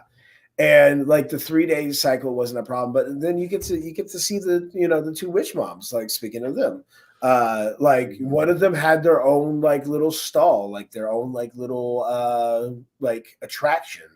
I forget what the other one did, but like again, they all had their own lives outside of just you walking up and be like, "Yo, where do I need to go? Maybe you should go that way." Yeah, I would definitely say so the immersion for Majora's Mask is by far, I think, probably one of my favorites. For me, my favorite is actually Twilight Princess. Oh yeah, no, Twilight Princess is so good. I think, yes, is it linear? It's linear as fuck. as fuck. But it is so cool, the cinematic. I'm not gonna lie, the horseback fighting felt so cool. When Link beats the big goblin dude or whatever on the bull, when you have to you have to literally joust, and I'm like, oh yeah, like I'm like, this is yes, is the game linear? Yes, but I am like totally okay with that because this is so cool. Like it brought a whole different atmosphere to the Legend This of Zelda Link felt games. different. Yeah, That's like one thing I'll say. he was different. Yeah, like he like was this built Link different. was strong as hell. He was able to compete. He was able to wrestle Gorons. Like this, this dude is like on another level. And I think one of the things I love too is I loved how the temples felt because they didn't feel like just temple, a temple, a temple. Like the mines, Snow Peak ruins. Mm-hmm. That mansion. I mean, and the lore behind it too. Like, it's so good.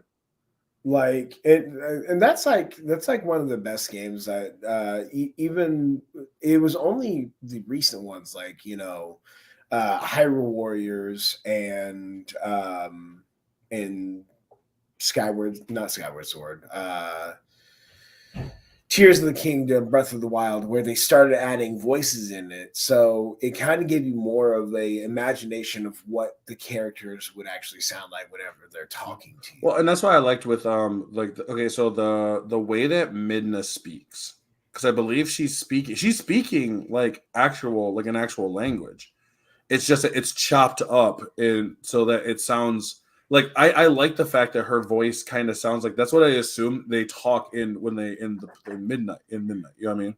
Like in the Twilight realm. Yeah. So it turns out there is a couple of lines, and it's been proven that Midna is speaking English but backwards. But that's only for a couple of lines. There's most of it is literally just like a different like language backwards. Yeah, it's and that's why I don't mind that because it gives it a little more immersion where like okay, it feels like this is how they talk. Yeah. And so like for me, one of the coolest ones also was Shade.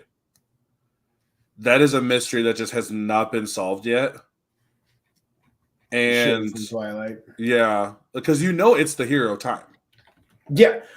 So it's definitely it's been proven that it is a previous incarnation of the hero of courage. Yep. And so like because the hero because I believe Shade is the hero of time, so something did happen to him, which I always thought is that because he mentions also his biggest regret was not being able to teach his descendants, right? Yeah. However, we know that Twilight Princess, the hero of Twilight, is the descendant to the hero of time. So I think that part's really dope. And that he can teach him so he can finally pass on. Yeah, so he can finally put his regrets to so rest. It makes me want like obviously I would love to see an in between of what happened to him, but I'm also kind of fine with not knowing. Yeah, it leaves a lot to the imagination with him. Like how did he? Because obviously he did grow up because he's a Stelphos. Yeah. So like I don't think he's like I think like his outfit. You know what I mean? Like I think he died in combat. Yeah. So here's what I think it is. So we know how in multiple Legend of Zelda games there is other worlds. A Link Between Worlds is one of the ones that I'm going to like reference. There is a version of Link, but it's Ravi, which is the rabbit guy who's just like he's basically the Link of the low rule, but he's a coward and he doesn't do anything. This could be a Twilight version of Link. That's a It, that's it, it a would theory too. be it could be a version of him that is from a different side of the coin. So you got the regular Hyrule, and then you got the Twilight version of Hyrule. Um, and like his backstory, like as you like listen to the lore as you're playing the game, is just absolutely amazing. No, exactly. So okay, so I'm looking up here's a bit here on Zeldapedia. I'll pull it up Yeah, too. I'll pull it up as well. I don't know if you have it up there, but the hero spirit. yep. So let's see, Zeldapedia, hero shade. Okay. So yeah, it says a character from Twilight Princess, once a famed swordsman of Hyrule, he is, according to Hyrule Historia, he is the hero of time of Majora's Mask and Ocarina of Time that died lamenting that he was never remembered as a hero, as well as not passing. So I'm thinking what happened is that he went back to the Kokori Forest and then grew up, and because I mean he said he died not being remembered. So because when he went back in time, right? Because at the end of it, he went back in time and then changed, like he kind of changed everything by outing Ganondorf. Yeah. So this little boy went out, was like, "Hey, this guy's a monster," and they're like, "Okay." And then and yeah, and so then after that, they proved that he was evil, which I mean that's fine. And then I think he went to the Lost Woods, but at that point, no one's going to remember everything that he did. No, so he probably grew up just a normal life. I think personally, there's a chance. I think he grew up with Marin. Yeah, maybe. Because I think I've always see. I don't. I'm a person that, like, I'm not gonna lie. I do not mind. I don't mind the whole like Zelda Zelda and Link being together, depending on what it is. But in certain situations, I actually didn't mind Link ending up with Marin. Just this small town kid, you know what I mean? But yet was always Zelda's like close right hand man. That's why one thing I really did enjoy in. I didn't play Tears of the Kingdom, but I played Breath of the Wild, and that's one thing I really did enjoy was the fact of like Link, Zelda having Link, liking him, having him as a friend, and then having him bud into something more. I actually don't mind Link and Zelda being together. Yeah. I think it's fine, and it also kind of gives Link a little bit to bring, a little bit because I like him as a silent character. Yeah. And then, one of the things that they ended up changing in Legend of Zelda, Tears of the Kingdom, there's a lot of points in which you see Link do this, where it looks like he's talking, but it still is a silent character because they don't want people's idea of the character to be ruined, like what his voice could sound like or anything like that. You can kind of tell from his hi, like he's going to sound a little weird. But keeping him as a silent character, if we're talking on not the budget standpoint, it saves people money. It's just okay, we don't have to worry about him saying anything. But then it also on the actual gaming input of, it's a way of keeping the players immersed and saying, hey, I'm actually playing as this guy. His voice is my voice with a weird hi-ya. No, exactly. And that's why I do enjoy I do enjoy him just being a silent character, even just letting Zelda talk. You know what I mean? Yeah, like letting Zelda talk, and I like how they kind of gave a reason for it in Breath of the Wild of why he doesn't speak. Yeah, but he doesn't need to speak briefly to me because a lot of times it's just how he presents himself. Mm-hmm. Yeah, the way that he just drips confidence. Like he's he goes to save Zelda, and it's not like, and the thing is, it's funny is a lot of people don't get it, is it's not like Zelda can't save herself. Yeah, Zelda's very powerful in her own mind, but at the same time, that's still the princess. Yeah, You're she still the shouldn't. princess. Yeah, you shouldn't have to be, fighting for yourself. Right. And Link's always going to be there. I mean, you know what I Yeah, mean? And that's the thing. Like, if you took them, yes, Link is always going to be there because guess what? I was like, lo and behold, Link is still a swordsman. but and that's where everything changes with Legend of Zelda. Echoes of Wisdom. Echoes of Wisdom. There we go. Yeah, I'm Yeah, it's excited for that one to see yeah. that a Zelda base. And I saw some people not happy with it, but I think it's fine. It makes sense because this is what Zelda is going to be more. She's not like a boom boom throw the sword around Yeah. She's strategic, and I even have friends who are just like, I don't know how they feel about playing as Zelda and blah blah blah. And I'm just like, get the hell over it and play as Zelda and have fun. It's a game. The one thing I will say too is it's funny that people bring that up now because I'm like, we've been playing it. We've been wanting to play as Zelda for so long. You may have been wanting to play as Zelda. I want to play as Ganondorf. I want to fuck people up. I'm not gonna lie. Him and what game is that? Hyrule Warriors though. Oh, no, I love that. That whole like samurai kind of look. I was like, he's just Madara Uchiha. Just the amount of destruction that in freaking not Age of Calamity, but Hyrule Warriors. Hyrule Warriors is fun. It's a great beat 'em up game. It's just like, okay, yeah, I could do that, or I could just destroy that one. It's funny because Hyrule Warriors really just feels like a love letter to people who love Zelda. Like, especially those, you get to play as Darunia, get to play as Ruto, like Ganondorf, Volgia, which was cool. And to me, it was like the Great Fairy, which is a hard one to unlock. Yeah. Very hard to unlock, but the fact that they made the Great Fairy an actual character you could fight with too just blew my mind. It was great that you were able to fight as all these characters who basically in the main games just stand around and it's like, oh yeah, dude, seeing what Impa could do was kind of nuts. I love Impa. I love Impa. Right. I also think she's just a great, and I love how they did her with Breath of the Wild. Old but wise. You know what I mean?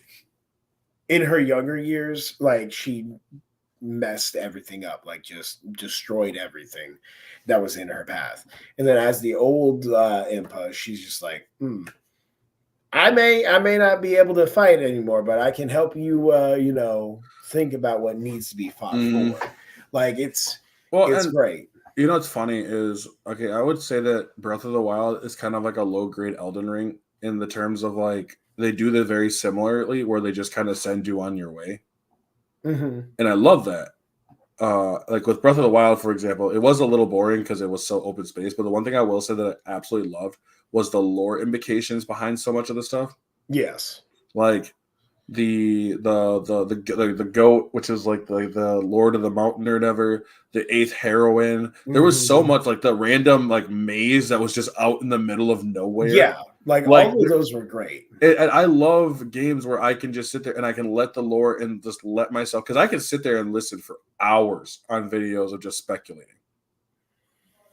But being able to experience it yourself is always oh, it is the first time I found the that little spiral puzzle and I was like, what do I need there? What is this?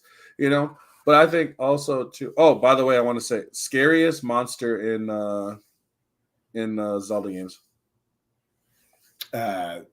What's his face from the inside the well? The fleshy hand. That dead hand. Yeah, I think it's dead hand. Maybe. I don't think that was a lady, sir. Huh? I don't think that was a lady, sir. Let's see. Yeah, dead hand. That thing, absolutely. I'm not going to say Bongo Bongo was the scariest thing, even though he kind of looks scary. Dead hand, just no. Yeah, I would. I typed in Bongo Bongo and got 2 bongo drums. Yeah. I would also say that Bongo Bongo is pretty terrifying. I'm not gonna lie, it's gonna be to me. It's the Redeads. Oh yeah, the screaming, Garrows or the Redeads or the Gibdos, where Gibdos. they scream and like you're just like the first time you see them standing there, Yeah, you're like, what are these? And they just screaming. You're like, nah, I'm good. yeah. So it was the Gibdos in Ocarina of Time that did that. And all the other like things, Gibdos are just completely different, and they have different like abilities. Like Tears of the Kingdom, you go up against some Gibdos. They don't do the scream thing. They're more like insects, aren't they? Yeah, they're like insects, and you have to hit them with any elemental like thing. And then like I'm just over here, I've got like a bunch of splash fruit or a bunch of water jellies. I'm just like water balloon, kill. Well, the thing that's like for me, it was the wall masters and the floor masters. Yeah. Those ones scared me a lot as a kid. Like I said, the Redeads always kind of freak me out. There's a lot. There's actually a lot. Like Zelda's like a low key horror. Oh yeah, like so. There's a lot of like symbolism behind a lot of the monsters in there, and Legend of Zelda. Whenever you think about it, it's not really for kids. It's not because No, there was one that I saw. I think you'd probably find this cool. So there's a guy who goes by Zeltic on and he did like his versions of like what he would do for different monsters. Mm-hmm. I don't know. Did you watch those videos? So I know Zeltic, but I don't know. I did not see. Okay, so the one he did for the Redeads, like if he were to redo them, is that they're all prisoners underneath. So basically, what they are, they're prisoners of like the Sheikah. Mm-hmm. And what they do is they put masks on their faces, right? Yeah. For your sentence. And this sentence, it sits you in like, it's almost like a magical mask thing that makes you just sit there and relive your crimes over and over and over again. No, thank you. Yeah. So the thing is that only the Sheikas can take it off. So now that the Sheikas are gone, they can't take these off. And so that's why you hear them screaming and all that other stuff, because they can't stop. Yeah. Like, and I heard that, and I was like, nah. No, thank you. No. Because I think the only Sheikah really left, it would be like Impa and Zelda, because yeah, if it's going by title alone. Yeah, I think because Zelda would be considered in part of the Sheikah, maybe. Oh no, because the Sheikas watch over them. So the Sheikah watches over the royal family, but it also makes you realize too. The Shadow Temple makes you realize that the royal family are real pieces of shit. Yeah, like you don't know anything about them, but you do know that they are royal pieces of shit. Yeah, so like not only do you, it's a general thing that deals with the hierarchy of like different places in the world, like, you know, that has kings and queens. So like with Hyrule having it king and queen, they have the much nicer lush area that is, you know, filled with trees, greenery, all that other stuff. And then you got the people, the Gerudos, who are in the sand. And like whenever they were screwed, they were kicked out. Yeah, like literally, if you really dig deep into the lore, into the social standings of everything, it's pretty messed up. Like, and that's why you don't do that. You just play the game. It's like, wow, I'm saving this. What do you mean we're oppressing people? Well, and that's the thing. That's why I liked with Ganondorf in the Wind Waker. Yeah, is that's why he's doing this to free his people. I mean, Ganondorf in general, like for if you think about it, for every like version of the game that Ganondorf is in, Ocarina of Time, he was trying to take over because he's tired of his people living in the sand. Like it's not fair, that kind of deal. And then also because of his hatred and because of his anger, he is imbued by demise, which is, you know, just hatred incarnate. Mm-hmm. So it's kind of a self-fulfilling, like he's always going to fail. because he also can't see past himself. Yeah, because again, he starts out with a good plan, and then he, gets conceited. He gets, engrossed in himself, and it's just all like, hey, maybe if you kept, your true goals in sight instead of getting, lost in yourself, you could have won. You could have done things. He probably could have. I mean, the motherfucker had the Triforce at one point. Like, he literally had the Triforce, and I'm like, you fumbled the bag. Yes, you fumbled. Like, imagine it's like Thanos being like, I have all the Infinity Stones, and you're like, cool. Now what? I don't know. I don't know. Where did they go? Yeah, that. Oh my god, that moment where Tony takes them. I always joke about that moment too, so much about how they're like, well, actually, the suit was able to keep him alive long enough, and I was like, bro, Hulk was basically crying. Yeah. On the verge of tears of just holding the stones. And I'm like, you're a regular person. I don't care what your suit says. You should be dead. If the movies were also going off of the lore, then yeah, Tony was not normal. Tony was made. Oh, it's wasn't he? Because at first wasn't it Arlo Stark? Yeah, the Stark mother and father, they ended up making, in the comics, they ended up making a child. It did not turn out correctly, and then they were blessed with a child that was Tony, and he was not normal. He was not a normal being. Damn. Yeah, the comics here, which we're not gonna go over to that side of the Marvel universe.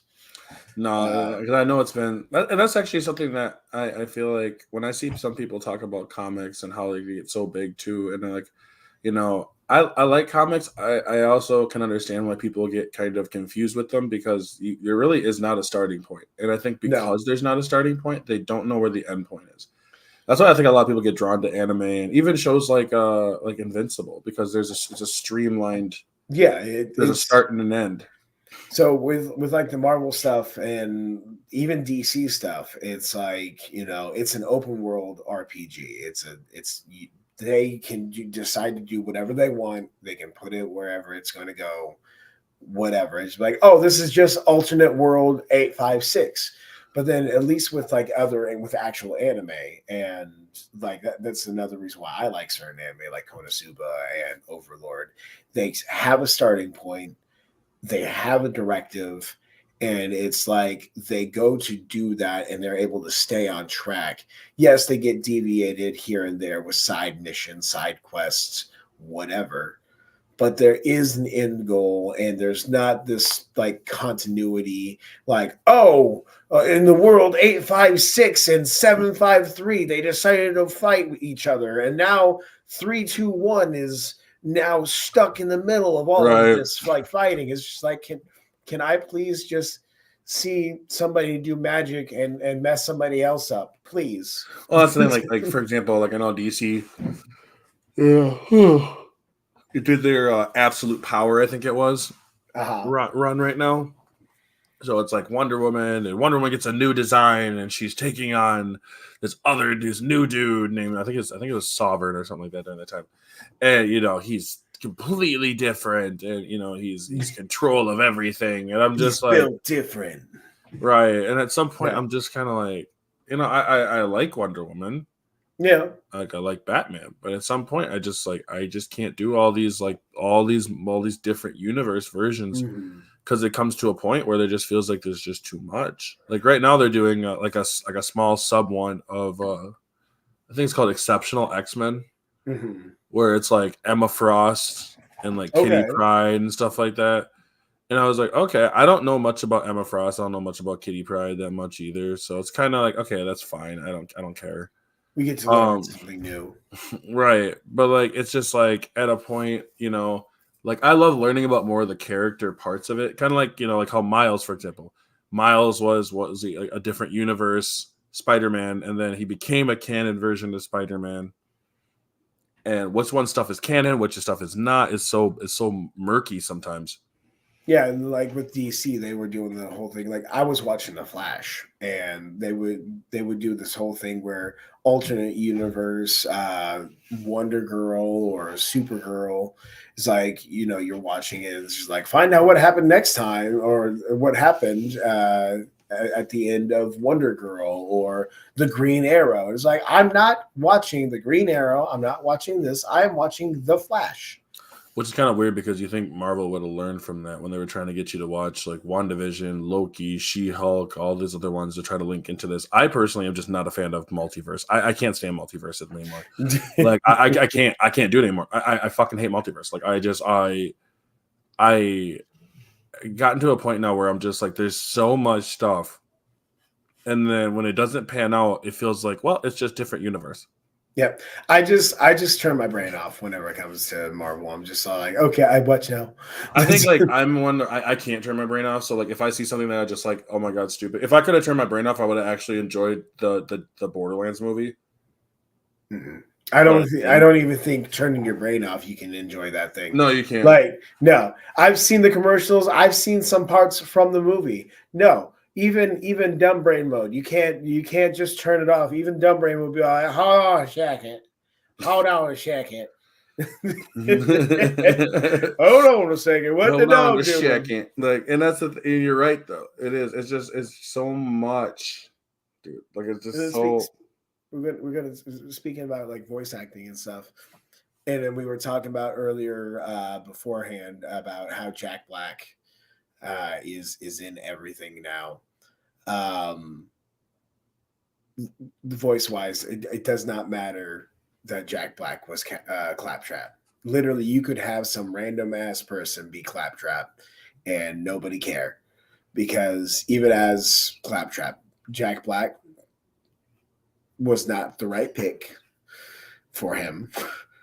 You're supposed to not like Claptrap, and just there's so much like audio ingenuity and engineering into it, where it's just like you literally could have just had some random person be Claptrap. Yeah, but the thing is, hey, shut up, enjoy the movie. but like, no. But you're right though. Like, I mean, there's so much with that Borderlands movie that's just a fucking mess. I don't want to go back into it again. No. We're gonna leave that for like a different time. Yeah, we'll leave it for a different time, because I'm like, if I go into this, I'm going to have a gummy before I watch. Before I watch the Borderlands movie, whenever it's on, like, whenever it's streaming, I'm going to have a very strong gummy to be able to even enjoy. I just sat like this and I was watching. I'm like, I don't like this movie. I can just see that. I don't like this. I mean, I should have known when there was only two people in the theater. I'm one of them, and there's this other guy in front. Yeah, that one guy who's a big fan of the Borderlands. I'm a big fan of Borderlands, and I'm like, yeah, I'm a big fan too. Oh, this movie, and I just left, and I was like, yeah. I called my wife, and she's like, what? And I was like, I saw the movie. She's like, what'd you think of it? I saw the movie. I saw the movie. Like, Jesus fuckery. This is bad. like, yeah, it just comes to a point where you're just like, yeah, I just can't do this, Chief. Like, that's how I felt. Because I've talked about it a bunch of times before. Where I was actually in speaking of which, I was actually in a TikTok live this morning. Oh, and we were talking about like Marvel and all the other kind of stuff. They were talking about things like wokeism and all that, right? Yeah. And how it was interesting because the one guy, the main dude, who I think we were all black except for one guy, and he even said, he's like, there comes to a point where the wokeism part actually becomes a thing. And I'm like, yeah, I can agree with that. There comes to a point where you're just like, yeah, this feels like you're just checking boxes here. Yeah. And we talked about that, and it was kind of interesting because I've kind of felt that way too. Like, I don't always think that way, because I'm like, okay, that's fine. Someone actually asked, I thought it was kind of interesting too. They're like, did anybody ever notice why nobody got mad when Black Panther featured a bunch of actors that weren't African? And I was like,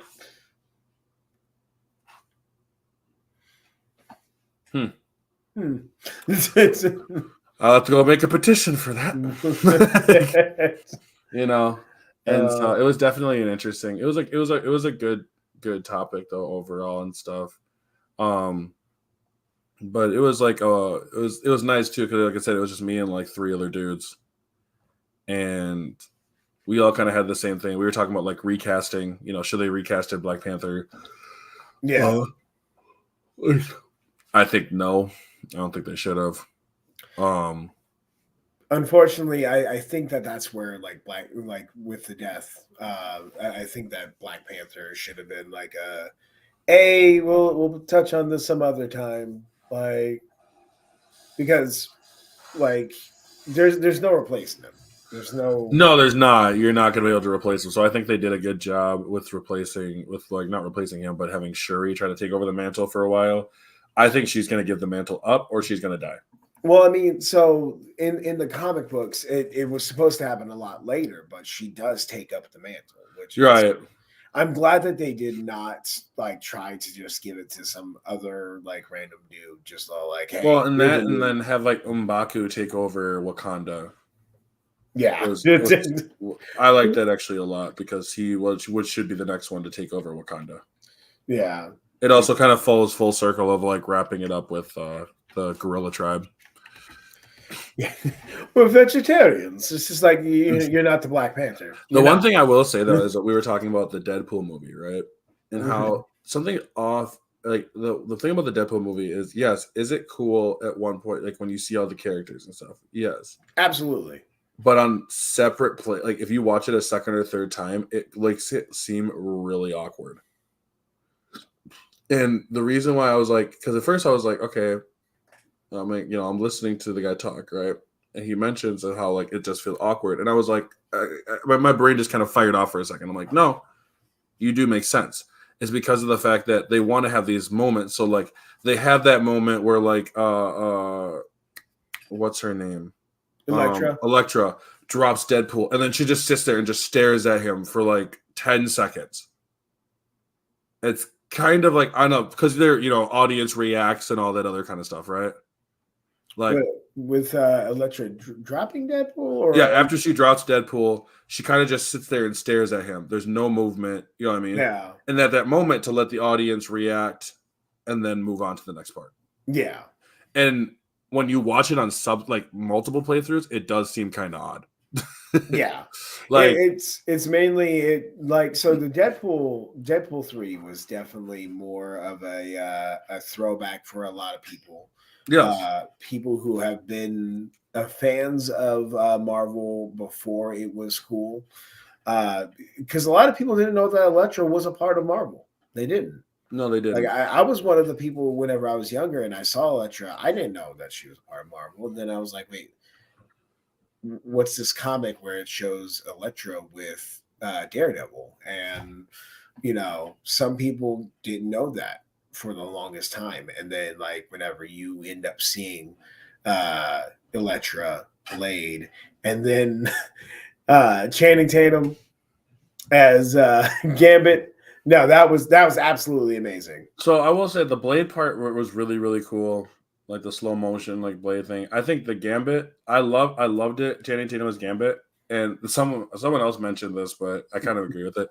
Like my only thing is that they took his side parts of his face out a little bit because his face kind of looks smashed in there.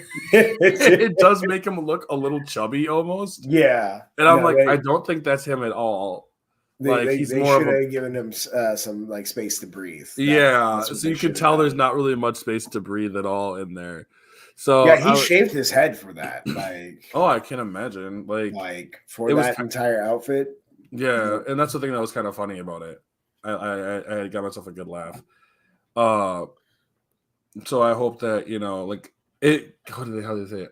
I mentioned it kind of feels like a 90s sitcom when like a special guest comes in, and they're just like, oh, I can't wait to have a bad day. You're telling me. And then all of a sudden everyone starts clapping and stuff. And they're like, yeah. And then like everywhere you look, everywhere you are. and that's what it kind of feels like sometimes. Like even when like someone brought up No Way Home and when Andrew Garfield like jumps in and he's like, okay, You know what I mean? Yeah, yeah. He takes his mask off, and they just get this time of like, clap. Yeah. Like, I'm so happy that this person who hasn't been in here is. Yeah, I remember. And then Tobey Maguire's when he's looking in, and he walks in, and I was like, oh my god, yeah, this is totally the thing.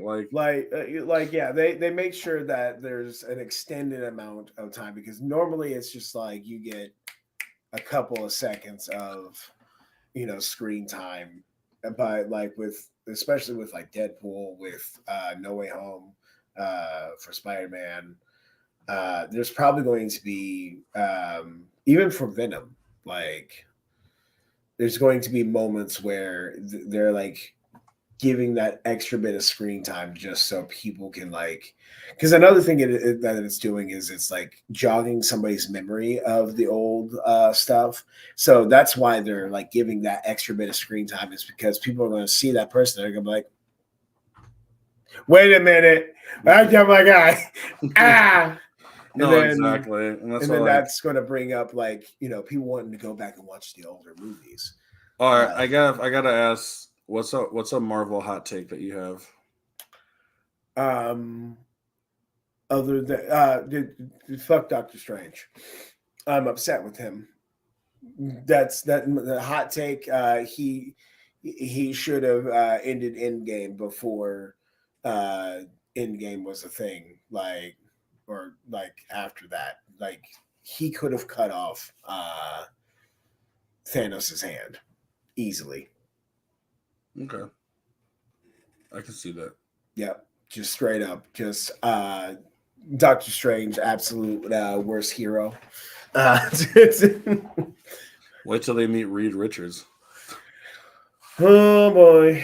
Well, I think for me, it's Endgame is not like an A-tier Marvel movie. Okay. Because in my view, it's because the first until that fight comes up, the first hour, that for almost that whole time in between, it just feels kind of ridiculous. The time travel part of it felt kind of cop-outy. Yeah. Where Tony Stark's like, oh shit, I did it, and it only took me 30 seconds, and I'm like, but he was in that cave for a while. You know what I mean? And he just figured out time travel in 10 minutes after drinking some alcohol. Yeah. And I was like, oh, okay. And so after that, once the fight starts, sure, I'm fine with that. 100%. I'm not gonna lie. There's so many moments in that fight. Honestly, I wish we would have saw more of Pepper and Tony both using the suits. Yeah, there is that. So the only thing that I can rebuttal with, the fact that it took him weeks inside of the cave to make this Iron Man suit. There was a video that I saw where it was just because he learns from his mistakes. And then it just talks about all the different things that happened in the Iron Man movies, the Spider-Man movies. There's why Spider-Man had a heating thing inside of his suit? Because Tony learns from his mistakes. Why he has a suit that doesn't allow being cut or being penetrated? Because he learns from his mistakes, and it shows the point where Thanos stabs him, and then it's just literally him, because he experiences one thing, and then that is never going to happen again. No, and I guess I can understand it to an extent. I think it was the time, it felt very contrived for what the time that they needed. And then for them to keep on the going back to the past, and I think for the most part, I just didn't care. Yeah. When they were going to get the other stones and stuff like that, I just didn't care enough. I hated Professor Hulk. Yeah, understandable. And then after the deleted scene, I really hated Professor Hulk. And then it also didn't make sense that right after that, She-Hulk, when the Hulk, when she gets the blood on him, and he just starts violently raging out. Mm-hmm. That part also doesn't make any sense. There's a lot. Honestly, Marvel doesn't know what to do with the Hulk. No, they don't. They absolutely don't. And the main thing, another thing that I will like point out is I kind of feel as if they did in game too soon, because in game should in fact have been the end of all things. Like start over the Marvel universe again, because literally after Endgame, nothing that they have made has been as exhilarating or worthwhile, in my opinion. You know, that white spot in the crotch region of the suit. He learns from his mistake. That's great. Obviously, he didn't. No, he didn't. But no, like it feels like, how are you going to top? How are you going to top Endgame? Like, by making an overly convoluted, confusing mess of like multiple different movies, firing your actor after he decided to play Rocky 3 inside his own house, and then proceeded to. So something tells me you're referencing such a specific point. Yeah, like that's the best way to say it. I just lost my opinions as I'm selling this stream. Yeah. Nah, it's totally fair. And that's the thing is like, after that all happened, and apparently they can't recast him because it's in his contract that he's the only one that can be king. Yeah.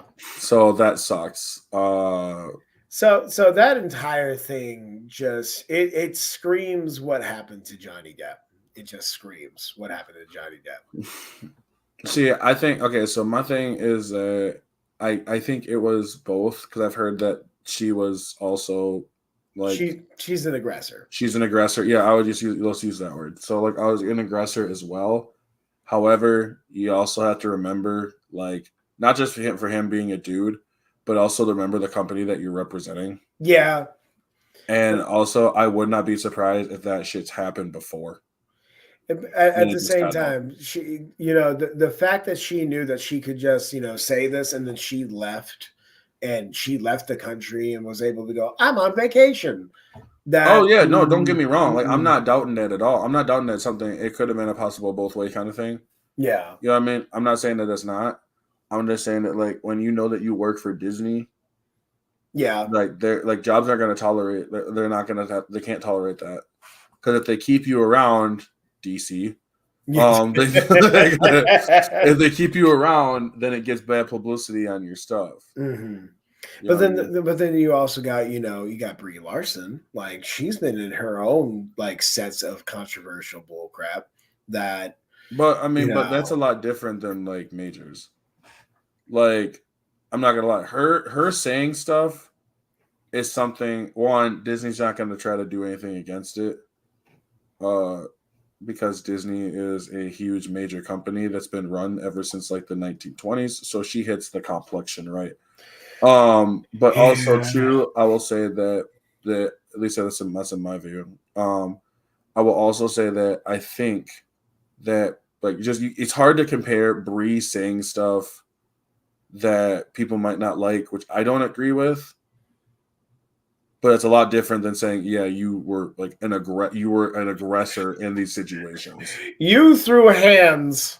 Yeah, like yeah. She just said things. You threw hands. It's kind of like okay, so like one that's interesting is like Emma Roberts, right? Emma Roberts was known to be aggressive, especially towards her boyfriend, which was Evan Peters, from like American Horror Story. Yeah. And like she is known for that, but her family, I mean, her aunt is Julia Roberts. Oh, that chick. Okay, I got yeah. it. So she's in Madam Web, so that's saying a lot. But I haven't seen Madam Web. Don't do it. It was dog. It's pretty bad. It's not. Bad. It's just not a good movie. Boo-boo. You know what's the worst part about Madam Web? It's forgettable. it's like it's like Wednesday. It's just okay. So that's what I said about. Okay, so I made a joke earlier today when I was talking with these guys, and I was like, the thing is, it's like Echo.